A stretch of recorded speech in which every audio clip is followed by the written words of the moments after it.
Le scandale d'escroquerie financière impliquant les épargnants de la microfinance non agréée BSAL qui a floué l'espoir des 18 000 épargnants miroités a fait l'actualité ce 25 juin 2026 au tribunal de commerce de Libreville face au combat juridique qui oppose le Congrès des agents publics et privés de l'État CAP, piloté par le président Emmanuel Vimba, a donné son avis après l'appréciation du dossier. Vous savez que nous avons revisité la plainte, la procédure, et aujourd'hui constitue la première assise de cette procédure. La première assise qui consistait à faire la mise en forme du dossier. Et nous constatons que nous avons eu deux phases. La phase de 9 heures et celle de 11 heures. Nous sortons satisfaits, mais également avec beaucoup d'interrogations. Beaucoup d'interrogations parce que nous revenons le 9 prochain, mais nous constatons que tous les dossiers n'ont pas été enregistrés. Est-ce la faute du tribunal, des avocats ou des huissiers de justice? Nous le saurions tout à l'heure.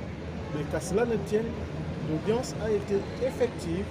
Et nous avons décidé que nous porterons plainte contre Ecobank Gabon SA, UBA et Raban, ces choses faites désormais. Même s'il y a 2 ou 3 renvois, ce qui est vrai, c'est que le tribunal jugera. Et jugera en faveur des épargnants BSA.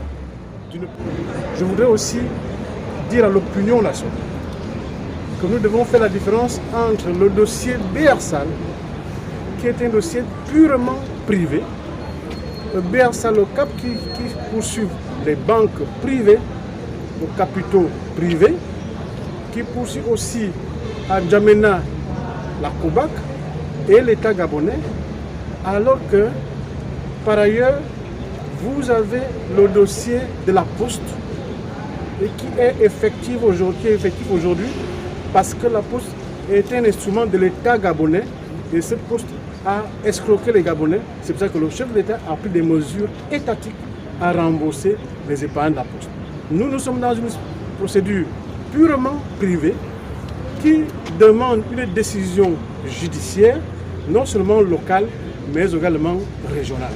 Donc, nous poursuivons sereinement notre dossier et bientôt la fin de la course, et nous gagnerons ces deux procès.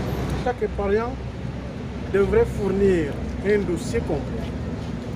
Une copie du carnet, une copie de la carte de membre et bien entendu, j'ai envie de dire, la plainte initiée par le cabinet intérieur. Au moment où siégeait l'audience, les huissiers nous ont amené ce carton. Malheureusement, l'audience était déjà effective, on ne pouvait plus produire ces pièces. C'est pour ça que le 9, ces pièces seront bel et bien produites aussi. Mais nous les avons avec nous. Notons que 3 banques, à savoir Orabank, Ecobank et UBA, sont assignées en justice pour manque de vigilance. Malgré le renvoi de l'affaire pour le 9 juillet 2026, le président du CAP, Emmanuel Vimba, rassure en invitant la justice de rendre justice afin de donner le sourire aux épargnants du BSAL.